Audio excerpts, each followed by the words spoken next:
Alright guys, good evening po sa inyong lahat, sa aming mga manonood dyan. Yan, magandang gabi po sa inyong lahat. Ngayong gabing to ay bisita ko po ngayong gabi, si Bugito. Yo, hello po, magandang gabi po sa inyong lahat. At syempre kasama natin si Bugita. Hello po.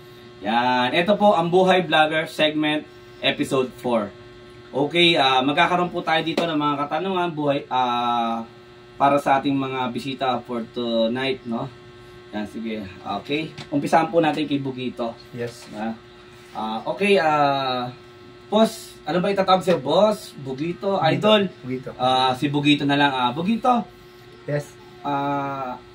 Paano ka po ba nag-umpisa sa larangan po ng paglarap o sa social media? Sa social media, sa ano muna tayo sa pagrarap, no? Sa pagrarap, matagal na panahon na, after siguro 20 years na nakalipas, no? Tapos, nanalo ako sa school ng rap competition. Okay. Kasi pinagpatuloy ko na yung pagrarap ko. Si Bugita naman, paano mo naman na-encourage si Bugita na pasukin ng paglarap o social media rin? Yun. May po, ano lang magkukwento. Okay, sige, yan. Ano po sa paglarap muna tayo. Hindi po talaga ako gusto ni Daddy mag-rap, pero rapper na po talaga siya noon. Ano pa lang po ako noon, 8 years old pa lang po ako, narinig ko na siya. Ang galing-galing niya mag-rap kasi lagi siyang panalo sa mga rap contest. Okay. Tapos simula po noon, parang gusto ko mag-rap, gusto ko maging katulad ni Daddy, ganun-ganun. Sabi po ni Daddy, ayaw niya akong mag-rap kasi akala niya noon sagabal sa pag-aaral. Yes. Pero nagpursige talaga po ako na maging katulad niya balang araw. Tapos ayun, dahil nga makulit ako, pinagsasabay ko yung pagdarap at pagbablog pati yung sa school. Pero hindi ka ba pinilit ng tatay mo o ni Bugito para mag-rap? Hindi naman. Ano namang masasabi mo kay Bugita at yung yapak mo ay sinusundan niya hanggang sa ngayon? Ayun, siyempre, supporting ako, basta tama yung ginagawa. Supportive ako palagi. Yun na, siyempre, naitanong mo nga kung paano namin napasok yung social media, no? Yes.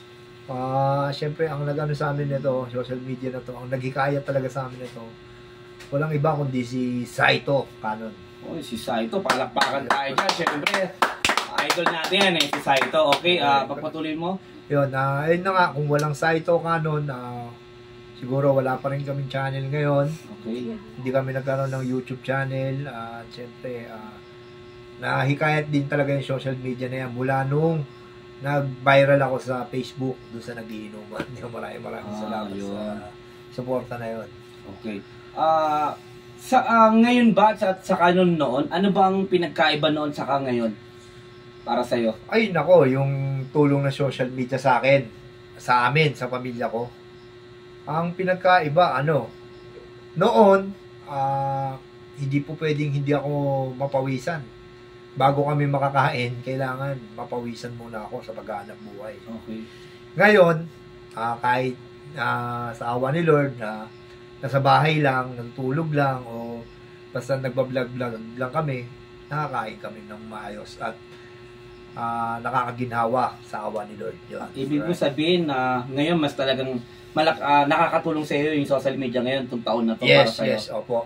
Maraming salamat talaga kay Meta, kay Facebook. Talagang malaking bagay ang social media para sa akin o para sa lahat ng mga vlogger na kaya nga Buhay Vlogger to, napakalaking tulong ng social media sa mundo. Tama ka doon. Bugita, ikaw naman, matanong kita, ano naman masasabi mo sa mga kabataan na gustong pasukin ng pagrarap o social media? Trust the process. Kasi sa umpisa po talaga mahirap siya. Yes, napakahirap. Pero kung susukuan mo, edi talo ka. Oo, tama yan. Tama yung sinabi ni Bugita, no? Boss Allen, Kasi kung nasimulan mo na yan Naghirap ka na dyan, nagsayang ka na ng panahon, tinutukan mo na yan, pinangarap mo na yan, tapos yung nandun ka na, bigla kang mawawalan ka ng pag-asa. Huwag ganun, wag. Isipin mo na lang kung paano mo sinimulan, kung gaano kahirap. Isipin mo na lang na naghirap ka na dito Okay. Pangalawa, pangarap mo to gusto mo to Okay. At pangatlo, masaya ka sa ginagawa mo. Yes, tama po yun. Ito naman, bago tayo magtapos sa ating mga konting katanungan ngayong gabi to, Alright. Magbigay ka naman ng mensahe para sa mga nag-uumpisa o balak pasukin ng pagko-content creator, vlogger, o ang pag-rap, magbigay ka ng inspirasyon para sa kanila. Anong masasabi mo para sa iyong mga followers, sa iyong mga viewers, sa iyong mga tigahanga? Anong masasabi mo sa kanila? Ayun, ang masasabi ko dito, sa mga nagsisimula pa lang, no? Mag-upload, sa mga vlogger na nagsisimula pa lang, no? Mag-upload kayo na mag-upload. Panoorin man yan o hindi. Isa lang ang manood dyan. Dapat yun, ipagpasalamat mo na. Dahil yung isa na yon, hindi natin alam, baka director yun.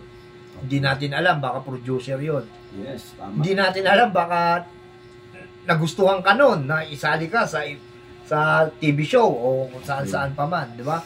Or hindi natin alam din, yung isa na yun, tunay na susuporta. Tama, tunay na susuporta sa'yo.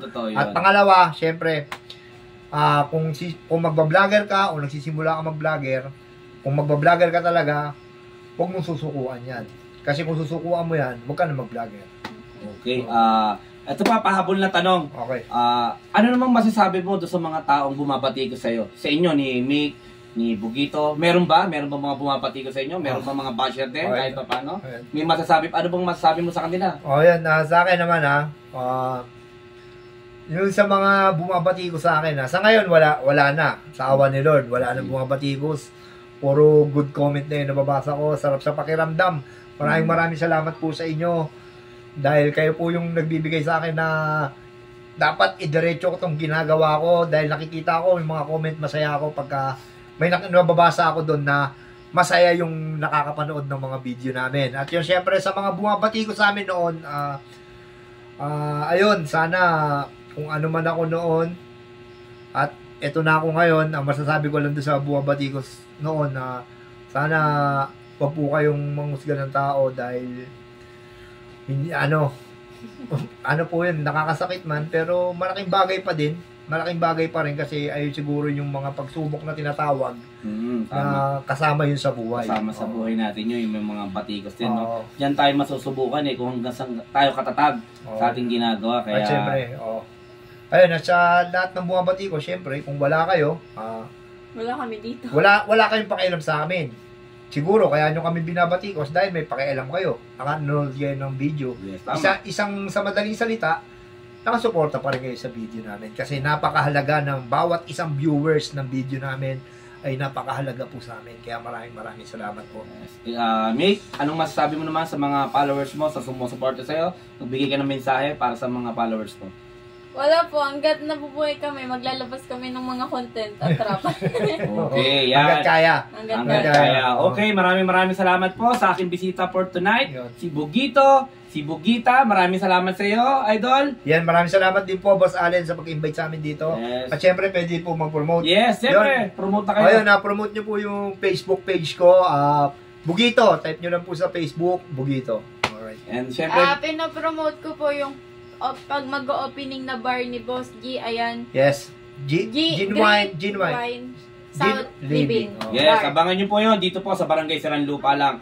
Atin dadayuhin po yan ang Resto Bar ni Boss Gilvin. Yan. Kaya shoutout po sa inyong lahat. Bago po ako magtapos sa aking segment na to, episode 4. Together with Bugito, Bugita, with Allen Isia Salazar. Sa hindi pa po nakapag-follow sa akin, follow nyo na po ako. Maraming salamat po sa inyong lahat. Shoutout! Bye-bye! Thank you po. Salamat. Okay, good.